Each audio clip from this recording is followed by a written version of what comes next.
akan lahir tanpa ayah. Kami menyebutnya Nabi Isa, saudara Kristen menyebutnya Yesus, orang Yahudi menyebutnya Yesua. Sekarang, ketika adik saya ini membawa Yohanes 3, barang siapa yang tidak percaya,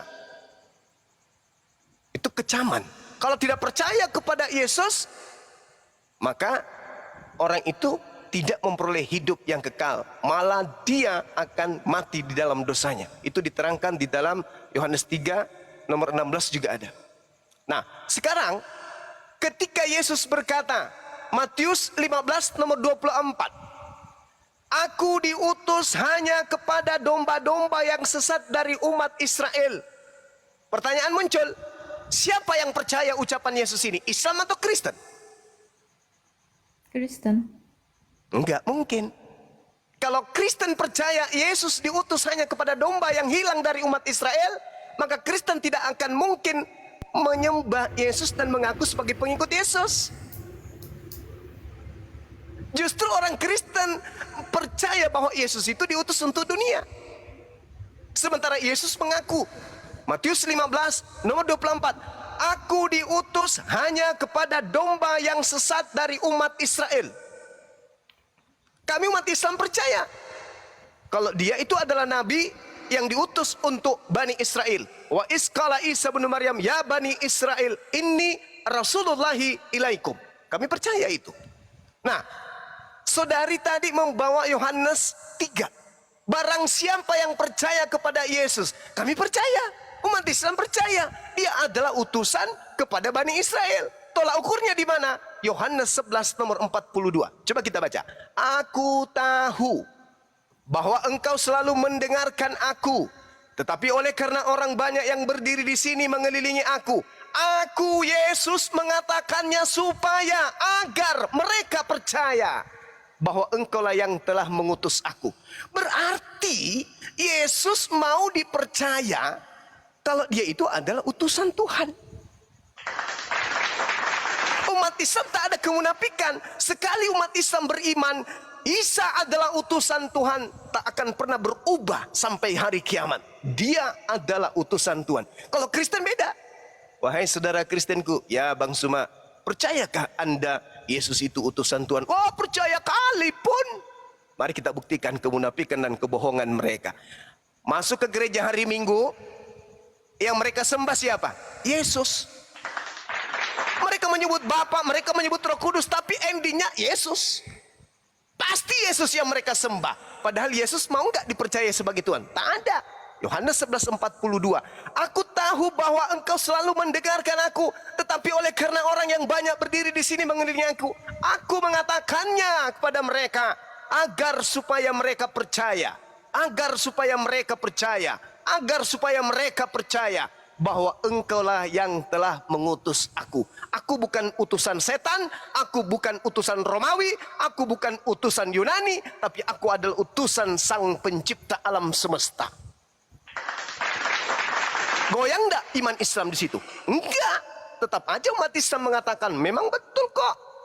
Dia yang datang lahir tanpa ayah dari seorang perawan yang diberi hikmat Injil. Kami yakini sepenuh hati beliau adalah Rasul utusan Allah.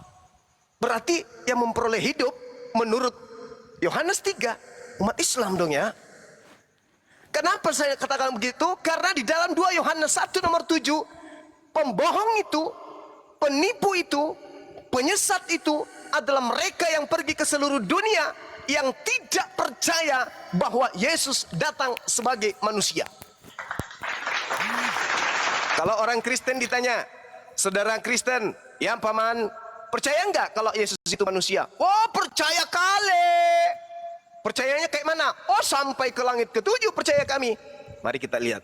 Diam-diam kita ngintip di gereja hari Minggu. Oh, Tuhan Yesusku yang baik. Yeay.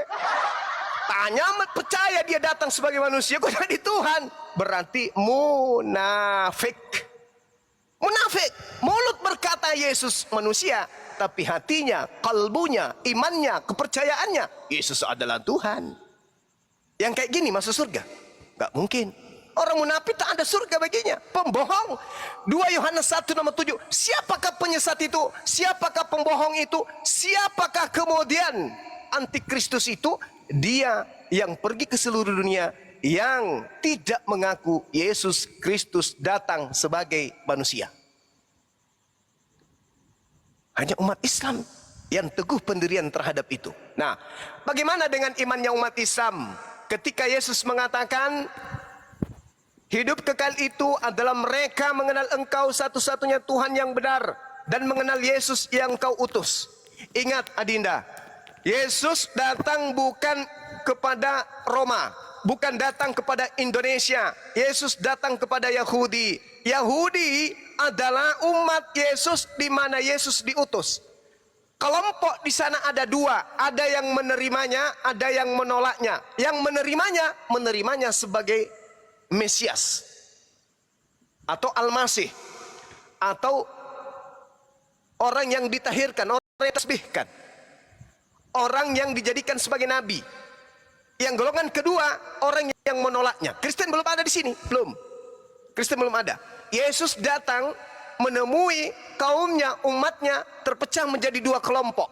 Yang pertama yang menerimanya sebagai Mesias yang mereka tunggu. Yang kedua adalah yang menolaknya. Yang mendirikan agama Romawi, Katolik Romawi ini adalah yang menolak Yesus. Makanya Yesus datang.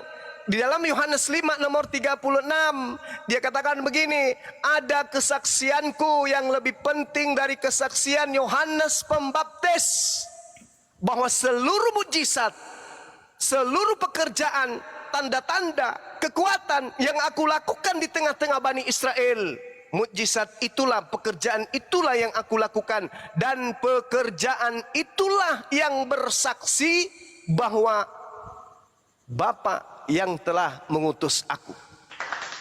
Apa maksudnya? Mujizatnya Yesus membangkitkan orang mati, membuat orang buta melihat, membuat orang lumpuh berjalan, air menjadi anggur, dan seterusnya, bla bla bla bla bla. Mujizat-mujizat, pekerjaan-pekerjaan inilah yang menjadikan orang-orang Kristen mempertuhankan anaknya Ibu Maria. Padahal menurut Yesus, justru mujizat-mujizat yang dilakukan di tengah-tengah umat Israel ini bersaksi kalau dia utusan Tuhan, bukan anak zina. Jadi yang benar imannya terhadap itu adalah umat Islam. Terakhir, Yohanes 17 nomor 8. Ini pengakuan Yesus nih. Apa kata Yesus? Coba adik buka di sini. Yohanes 17 nomor 8. Segala firman yang engkau berikan kepadaku telah aku sampaikan kepada mereka. Mereka ini siapa? Mereka bukan Kristen. Mereka adalah Bani Israel, murid-muridnya yang asli. Dan mereka telah menerimanya. Dan mereka percaya dengan pasti bahwa engkaulah yang telah mengutus aku. Berarti murid-murid Yesus yang asli menerima segala firman dari Yesus yang menjadi jatahnya dia untuk ia sampaikan kepada muridnya Bani Israel. Mereka semua percaya bahwa Yesus ini betul-betul adalah utusan Elohim. Bukan tukang sihir, bukan penyesat, bukan anak zina, bukan anak haram, bukan makhluk terkutuk, tetapi benar-benar betul-betul Yesus ini utusan Elohim, Eloah Abraham, Eloah Ishak, Eloah Yakub. Mesias yang mereka tunggu adalah utusan Eloah Abraham, Ishak dan Yakub. Dia benar-benar orang yang mereka tunggu. Tapi mereka tolak. Makanya tadi Yeremia 28 nomor 9, apabila Nabi itu bernubuat tentang damai sejahtera, dan apabila nubuatannya itu sudah digenapi, barulah mereka percaya, barulah mereka tahu bahwa ternyata Nabi itu benar-benar utusan Tuhan. Saya kira jelas, Dinda, kalau apa yang saya sampaikan ini dipakai ditelaah akal kita untuk memahami dan mengimani. Demikian. Silakan yang lain. Atau masih